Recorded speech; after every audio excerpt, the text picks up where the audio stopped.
Toți vrem succes, dar puțini înțeleg că succesul nu vine dacă rămâi același. Succesul cere schimbare.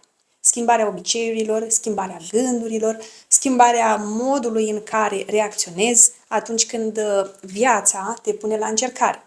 De multe ori, nu succesul este greu, ci desprinderea de cine ești azi, pentru a deveni cine trebuie să fii mâine. Mai exact, schimbarea.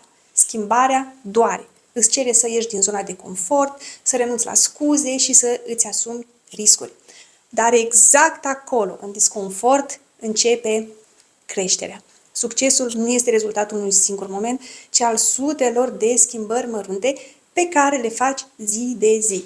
Dacă vrei un alt rezultat, trebuie să fii dispus să devii o altă versiune a ta. Țineți minte, succesul nu se caută, se creează doar prin schimbare, oricât ar fi de grea. Sunt Cristina Stoica, sunt antrenor de stare de bine și dezvoltare personală. Sper că ți-au plăcut aceste idei și îți doresc o zi cât mai frumoasă.